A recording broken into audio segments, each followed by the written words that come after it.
আসসালামু আলাইকুম প্রিয় শিক্ষার্থীরা।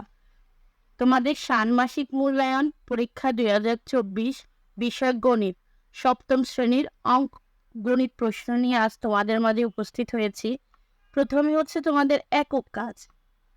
একক কাজের প্রথম হচ্ছে সেটা হচ্ছে একটি কারখানায় একজন শ্রমিক 1 টাকা করে নিল এবং পরের 15 দিন ধরে পূর্বের 1 টাকা দ্বিগুণ নিল। সে মোট কত টাকা পারিশ্রমিক পেল? লক্ষ্য করো, পৃথিবী ও গ্রহের উপবৃত্তাকার পথে সূর্য আবর্তন করে। পৃথিবী থেকে সূর্যের দূরত্ব 150 কোটি কিলোমিটার।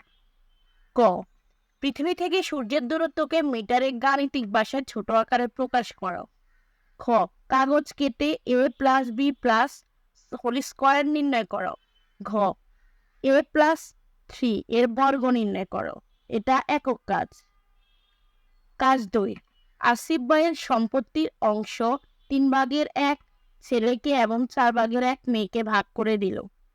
ক, গুণনীয়কের সাহায্যে ভগ্নাংশ দুটির গসাগু নির্ণয় করো। গণিতকের সাহায্যে ভগ্নাংশ দুটির লসাগু নির্ণয় করো। ঘ, 0.4 এবং 0.05 গসাগু লসাগু নির্ণয় করো।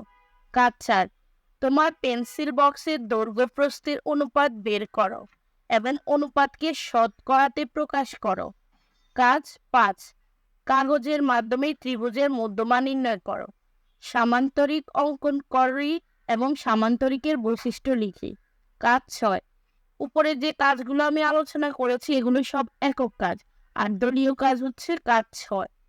পতাকা, জাতীয় পতাকা তৈরি ছোট আকারের গাড়িতে এবং আন্তর্জাতিকভাবে বৈঠক টেবিলে ব্যবহারের জন্য একটি জাতীয় পতাকার অনুপাত বের করো। ধন্যবাদ শিক্ষার্থীরা, কিছুক্ষণের মধ্যে এই চ্যানেলের তোমাদেরকে উত্তর আপলোড করা হবে, চ্যানেলের সাথেই থাকো।